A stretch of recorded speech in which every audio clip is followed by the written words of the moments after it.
So, hi everyone, welcome back to another update. So, this is a long time in the making, but I think I should finally get out there and start posting my thoughts, start sharing my what's been going on. So, I guess I'll start with Jan to March. Jan to March was kind of a blur, and I guess I don't really remember what exactly happened in Jan to March, but there were a lot of epic things that happened. So, firstly, I fasted for more than 20 days, something I've in March. I'll start with March. So something I've never been able to do in previous years. So this fast kind of taught me the importance of consistency, staying true to what you want to, what you say you'll do. And even though there were some days that I did not want to fast, I had to convince myself to wake up for the fast. And at the end of the day, there was always some good food, some yummy treats waiting for me. Kind of this whole incentive reward kind of thing that we see play out in society as well in the fasting for the whole day.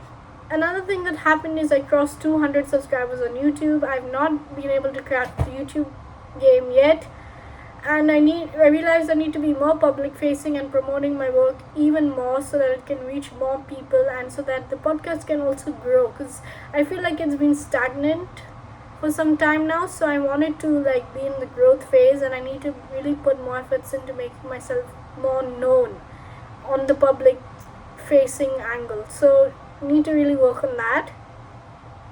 Now, in terms of another big thing that happened in March, so I got to host Cyan Bannister on the podcast, who's a legendary VC from Silicon Valley. So Cyan was one of the biggest guests I'd hosted that month, and I got the opportunity to host her on the back of a cold DM and a follow-up. And someday I'm thinking I'll take a session or an AMA on cold emailing and podcasting. Once I am able to kind of learn more about this domain and what all is involved, I might take a session and open it up to folks in the community and BizPoddery community and also other folks as well. I also wrapped up an amazing call with Arav Gupta, who's currently building Creators Fund India and IPs for female creators. So I got the chance to talk to Arav because of a cold DM I'd sent him on Instagram regarding a story I'd seen of his. So another thing that also happened over the past few months is one of the listeners of the podcast messaged me that their friend was hooked on the podcast. So this was a great validator, because I knew from that experience that I was kind of on the right track, you could say. And then another thing that happened is I celebrated my 1 year anniversary of leaving from Bangalore a month or so ago, and that was actually one of the best decisions I made, because I got to meet so many amazing folks, and I didn't end up staying that long, but maybe one day I'll share more about that.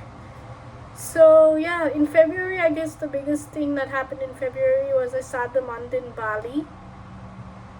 I'd gone there to travel with my twin brother. We'd gone on a holiday together, you could say, and it was an amazing experience. We got to go to one event, I think, and got to meet some people who are already embedded in the ecosystem over there. And while we didn't go to many events and such, because I didn't really optimize my trip for meeting new folks this time around, it was just more to explore and to get a sense of Bali. I think next time if I go to Bali, I need to optimize my trip better for meeting folks and to create opportunities for serendipity to happen.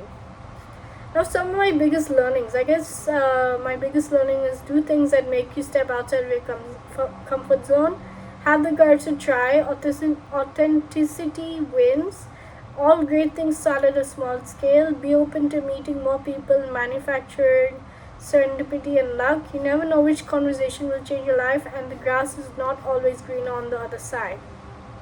And I think one of my biggest learnings that I've had, a lot of people may or may not know this, but I had to really reinvent myself over the last 2 years. So I guess my biggest advice for people in their 20s is to get anywhere in life, you need the courage. You need to have the courage to reinvent yourself and to get things done, to make things happen. So thanks for tuning in to this kind of short video, and my voice is kind of gone, so do apologize for that thing.